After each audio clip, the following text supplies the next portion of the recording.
equals 3 studios. Surprise! I've got a surprise for you. Not just that me jumping up there, there's actually something really cool. You're gonna see me twice a week now. Yeah, that's 2 times the Kelly. Except it's not gonna be about 10 facts, it's gonna be about 5 facts. It's 5 for 5, baby. So The Jungle Book just came out. I haven't seen it yet, but when I used to watch the old one as a kid, I would always tell my mom that I would rather go live with the wolves than her, because I was a nice child. And she used to be like, Kelly, that's not real. People can't be raised by animals. Well, Mom, you lied.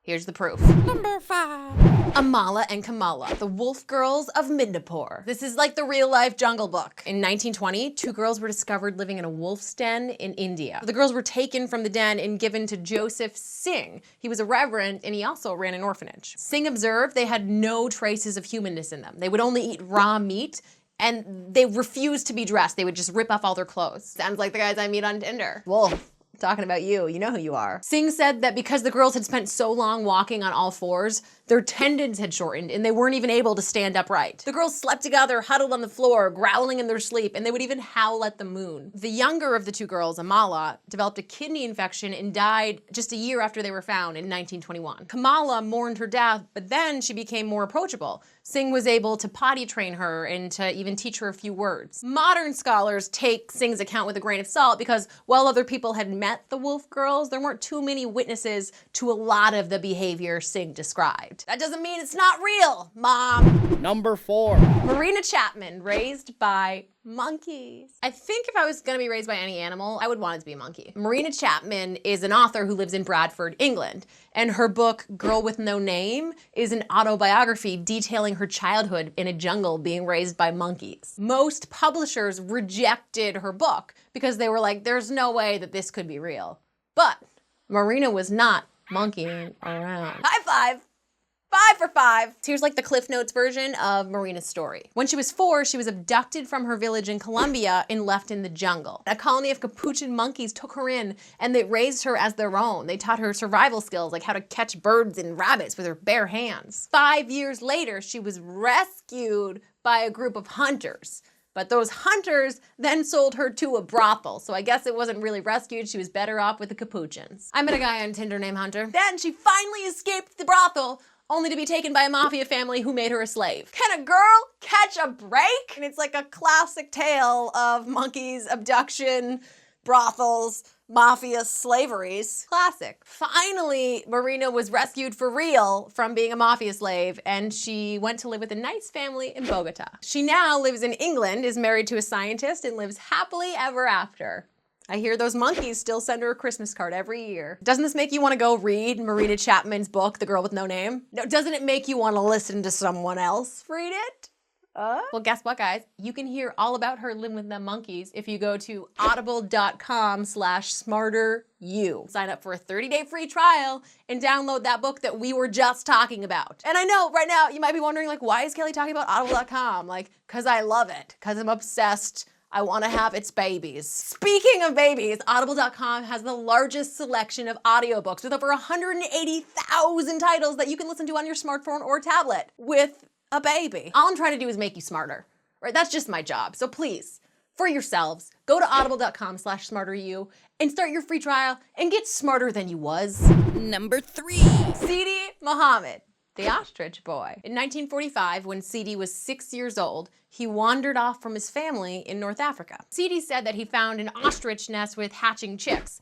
And then when the other ostriches returned, Sidi just stayed with them for 10 years. Awkward going through puberty with ostriches. I dated a guy named Ostrich once. Felt like 10 years. It was an hour. Eventually, a hunting party on horseback came across Sidi and his bird family. The hunters chased after Sidi and the ostriches for hours, and eventually, Sidi was roped and caught and given back to his family, his human family, not the ostriches. Sidi eventually made the transition back to normal human life, but he said that he always missed his ostrich family. It's so sad. They're so cuddly. They're not cuddly. Don't try it. Number 2. Daniel, the Andes Goat Boy. Goat Boy was a character played by Jim Brewer on Saturday Night Live in the late 1990s. We're not talking about that one. Damn it. I need a new script! So, Goat Boy, the right Goat Boy, I'm sorry. Was found in Peru in the 1990s. He was said to have been raised by goats for 8 years. So supposedly, Goat Boy survived by drinking the goat's milk and eating berries and roots. Being in the wild, he developed obvious feral characteristics. Just like the wolf girls, he tended to walk on all fours. So his hands and feet were hardened due to calluses, and they acted just like hooves. I dated some guys with some real hooves. Get a manicure. After being found in the Andes, Goat Boy was investigated by a team of scientists from the University of Kansas, and they named him Daniel. I wonder how they came up with the name Daniel. Hooves. Hey, don't eat that. Hey, no, put that down, Daniel. Aww, Daniel. Number 1. Leopard Boy. You know what they say? Leopard can't change his spots, but a boy that's not a leopard can change the spots that he did not have to begin with. Once upon a time, this British ornithologist encountered a boy that had been raised by leopards. He published his account of this in the Journal of the Bombay Natural History Society in 1912. So here's what happened. Some villagers in India killed 2 leopard cubs. I don't know why, they just did. The mama leopard was pissed, obviously, so she stalked the village for a couple of days. A woman from the village was out cultivating rice, and she set her infant son down just for a little bit, and the leopard came and snatched him. 4 years later, a hunter killed the leopardess, and he saw that she had a bunch of new cubs and a 4-year-old boy. Apparently, he was pretty cat-like. He was like running on all fours, darting in out of the bushes, chasing laser pointers. No, I'm just kidding. They didn't have laser pointers, but I probably would have chased it. This story's sad to me because they killed the mama leopard, and really, she was way better than the humans. I mean, the humans killed 2 of her babies, and instead of being like, I'm gonna kill your baby, she was like, I'm just gonna take one and raise it to be a decent human cat being. 5, 4, 5. All right, guys, that's all I've got for today. But I think if we've learned anything here from these stories and from the Jungle Book, it's that it's the people that do bad things and that we should all just really be raised by animals. Mom, I'm Kelly Landry, and you're smarter than you were. Except for you, Mom. You still don't know everything. Thank you for watching this Equals 3 Studios production. To watch another episode, click here.